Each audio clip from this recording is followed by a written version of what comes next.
Aktor Jonathan Frizzy resmi menyandang status baru atas keterlibatannya dalam dugaan penyelundupan dan peredaran mengandung zat berbahaya, yakni ethomidate yang diungkap Satres Narkoba Polresta Bandara Soekarno pada bulan Mei 2025 lalu. Setelah menjadi tersangka, Ijong, sapaan akrab Jonathan Frizzy, resmi menjadi terdakwa setelah Kejaksaan Negeri Kota Tangerang resmi menerima perlimpahan tahap 2 kasus yang menjerat. Dalam pelimpahan tersangka beserta barang bukti ke Kejaksaan, berkas Ijong beserta 3 tersangka lainnya yang terlibat dalam kasus tersebut sudah dinyatakan lengkap atau P21 oleh penyidik. Maka dari itu, status mereka pun meningkat dari tersangka menjadi terdakwa untuk nantinya disidang di pengadilan. Yang kemudian menarik perhatian dari perlimpahan yang dilakukan adalah kehadiran Jonathan Frizzy ke Kejaksaan Negeri Kota Tangerang yang terkesan berbeda dengan yang lainnya. Jika yang lain tiba ke kejaksaan menggunakan mobil tahanan, Jonathan Frizzy datang dengan mobil pribadi berwarna hitam dengan ditemani oleh pamannya Benny Sumanjuntak.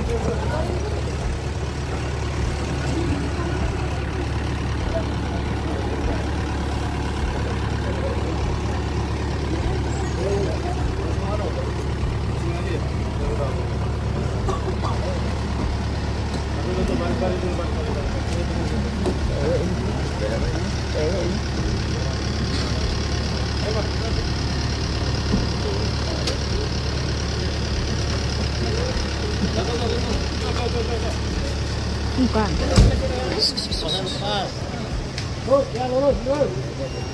Dia. Mundur dikit nih, Bang MNC.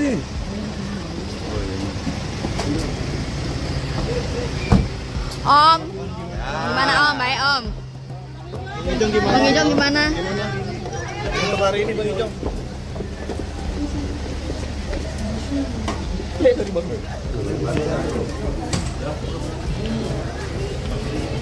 Bang Ijong.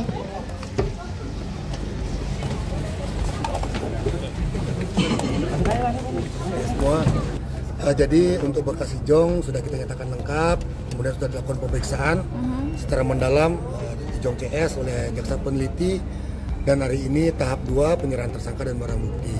Kemudian barang bukti ada banyak, nanti kita dalam rilis kita sudah sampaikan, sudah siapkan, nanti bisa dicatat karena banyak sekali barang buktinya. Ya salah satunya ada vape lah, liquid. Saat ini sudah ditingkatkan statusnya menjadi terdakwa. Ya, jadi tersangka di tahap penyidikan, kemudian saat ini sudah menjadi terdakwa. Nanti kok kalaupun di proses persidangan kita akan limpah dulu. Nanti jadwal akan diberikan oleh pengadilan. Mungkin limpah kita hari Senin, secepatnya mungkin lambat-lambatnya hari Selasa. Diketahui kondisi Jonathan Frizzy saat pelimpahan berlangsung memang mengalami sedikit gangguan kesehatan. Ijong disebut baru saja menjalani operasi dan mengalami pendarahan di bagian pencernaannya. Atas kondisi tersebut, dia pun tak langsung menjalani proses penahanan di Lapas Pemuda Kota Tangerang, melainkan terlebih dahulu menjalani pemeriksaan di RSUD Kota Tangerang atas kondisinya tersebut. Untuk yang khusus Ijong, kita sesuai dengan SOP dokter, ke empat-empatnya kita akan lakukan pemeriksaan di rumah sakit RSUD Kota Tangerang. Jadi karena dari surat dokter dibawa oleh rekan-rekan penyidik dan dilakukan pemeriksaan oleh si Ijong sendiri, itu menyatakan habis operasi, kemudian ada dilakukan pendarahan, sehingga kami akan bawa dulu ke RSUD hari ini. Kenapa? Nanti keputusannya, kalaupun nanti dokter menyarankan untuk rawat jalan, kita akan melakukan penahanan rumah. Tetapi kalau dokter menyatakan itu dalam keadaan sehat, kita akan lakukan penahanan kita akan lakukan pemeriksaan dulu. Kita lakukan pemeriksaan terhadap si Ijongnya, karena kalau dalam kondisi sakit, lapas pun tidak akan menerima. Kalau tersangka lainnya kita periksa. Memang kondisi kesehatan Jonathan Frizzy yang tidak dalam kondisi fit sudah diperlihatkan sejak dirinya ditetapkan sebagai tersangka di Polresta Bandara Soekarno-Hatta. Kala itu, Ijong tampak berjalan tertatih ketika hendak memberikan keterangan pada pihak kepolisian. Hal itu pun dipertegas dari pakaian yang dikenakan dan gestur tubuh yang diperlihatkan saat menjalani pemeriksaan. Bahkan lantaran kondisi tersebut, tersebut, polisi juga memberikan sedikit keleluasaan bagi Jonathan Frizzy dengan tidak melakukan penahanan dan hanya diberlakukan wajib lapor 2 kali dalam sepekan. Lantas, apakah saat menjadi tahanan kejaksaan saat ini, Ijong juga akan dapat perlakuan serupa?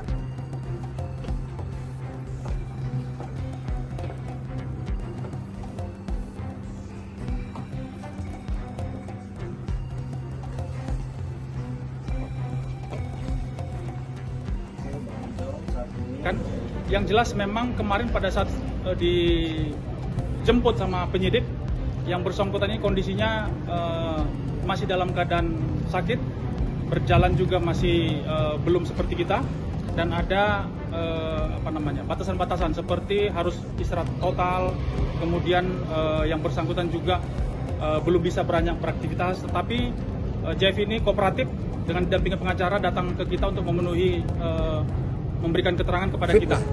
Liquid itu. Artinya selama ini Ijong ada di rumah atau seperti apa tuh Bang? Dari penyidik tidak melakukan penahanan, jadi setelah diserahkan kepada kita berarti kan sudah menjadi tahanan jaksa. Apakah nanti dilakukan penahanan rumah, tahanan kota, atau tahanan di dalam lapas? Kalau ada estimasi batasan waktu mungkin Pak untuk dokter, dari hasil rekam dari dokter baru bisa saya menyampaikan. Untuk saat ini belum sampai. Proses sendiri menurut Ijong tadi kita udah cek betul ada operasi, kemudian ada pendarahan dari dari BAB-nya, dan kondisi Ijong saat ini sayangnya perlakuan khusus yang didapat Jonathan Frizzy selama masa penyidikan di kepolisian tak berlaku ketika dirinya berstatus sebagai tahanan Kejaksaan Negeri. Setelah melakukan pemeriksaan medis, kondisi kesehatan Ijong dinyatakan aman untuk dilakukan penahanan. Rencananya, Ijong akan dibawa ke Lapas Pemuda Kota Tangerang pada Senin 14 Juli 2025 mendatang. Sambil menunggu dibawa ke Lapas Pemuda, Ijong akan lebih dulu menjadi penghuni tahanan Polresta Bandara Soekarno-Hatta, tempatnya menjalani proses penyelidikan. Oke, terima kasih. Jadi hasil dokter sudah keluar. Ya. Jadi yang 3 orang tersangka lainnya itu dinyatakan sehat. Ijong dinyatakan masih dalam situasi aman.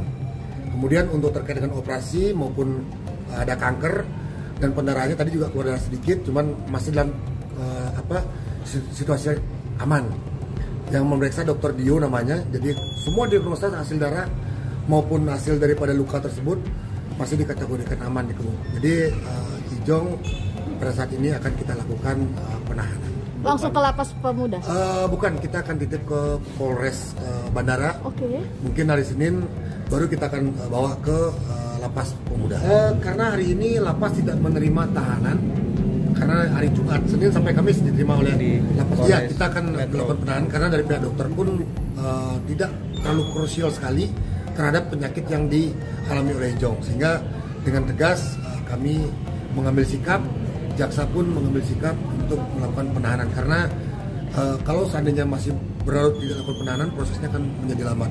Kita akan mempercepat karena semua kita perlakukan sama, tidak yang beda. Sebagaimana diketahui, dalam perkara ini Jonathan Frizzy disangkakan melanggar pasal 35 Jungto, pasal 138 ayat 2 dan 3 Undang-Undang Nomor 17 Tahun 2023 tentang kesehatan. Diduga terlibat sebagai inisiator sekaligus koordinator dalam jaringan penyelundupan vape mengandung etimodate yang tergolong obat keras dan berbahaya jika dikonsumsi tanpa pengawasan medis. Atas pasal tersebut, Jonathan Frizzy terancam hukuman penjara maksimal 12 tahun serta denda mencapai 5 miliar rupiah. Ya, jadi pengungkapan ini kan kita dapati di tanggal 13 Maret. 13 Maret itu adalah penyerahan perkara dari Bea Cukai kepada kita. Dan prosesnya itu sejak Februari itu sudah membuat WhatsApp group yang nama WhatsApp group itu berangkat. Itulah kemudian ada komunikasi-komunikasi antara JF ini dengan 3 tersangka lainnya. Jadi grup itu hanya terdiri dari 4 orang. Di dalam grup itu ada komunikasi-komunikasi, termasuk tadi berkomunikasi dengan EDS, kemudian membelikan tiket, kemudian menyiapkan hotel, kemudian mengontrol, mengawasi untuk perjalanan dari Malaysia ke Jakarta. Dari keterangan dan komunikasi yang kita dapat, jadi berdasarkan kita juga sudah meminta untuk melihat transaksinya, jadi memang ada proses pendistribusian, memindahkan atau mengedarkan kepada orang lain. Dari hasil keterangan memang satu pouch ini kan dijual atau dibeli di sana itu kurang lebih antara 1 sampai 1,3 juta. Dan begitu nyampe di Jakarta, itu dipasarkan dengan nilai antara 3 juta. Dari Selasa. Untuk pasal-pasal yang menjerat Ijong dan para kawannya apa nih, Bang? Baik, untuk pasalnya disangka melanggar pasal 435 junto pasal 138 ayat 2 dan ayat 3 Undang-Undang 17 tahun 2023 tentang kesehatan. Ancamannya 12 tahun penjara paling lama. Unsurnya itu adalah memproduksi dan mendistribusikan. Ya, jadi setiap orang dilarang untuk mendistribusikan obat keras. Kira-kira gitu, Mbak. Pak Jack sendiri berarti mengetahui bahwa ada kandungan obat keras di dalam cartridge yang dia kirim ke sini. Itu masih kita dalami. Tapi yang seharusnya Etomidet itu memang di Indonesia masih tergolong baru ya. Tapi di beberapa negara kan kayak di Malaysia itu memang sudah ada larangan-larangan. Bahkan di beberapa negara yang saya dapat informasi itu memang sudah masuk kategori dalam narkotika. Kalau di kita masih undang-undang kesehatan. Ya, kalau penyampaian dari Balai POM bahwa Etomidet ini bisa menimbulkan efek untuk menghilangkan rasa sakit, untuk memberikan ketenangan, ya. Jadi kurang lebih, ya, bisa mengganggu saraf pusat, ya. Jadi orang bisa tidak takut, tidak langsung atau tidak langsung, dia pun mempunyai jaringan khusus dan komunikasi langsung. Di dalam mengedarkan itu kan dia merupakan suatu pionnya. Nah, kalau seandainya nanti terindikasi benar, dia salah satu pelaku utamanya juga. Dan sanksi hukum kepada dia harus dibuat sangat berat gitu loh. Karena itu kan sudah merusak.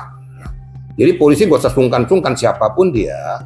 Kalau sudah melakukan itu, bikin grup, kemudian dia melakukan satu pemasok, ya, sebagai penyelia, sebagai fasilitator, itu yang harus diberantas.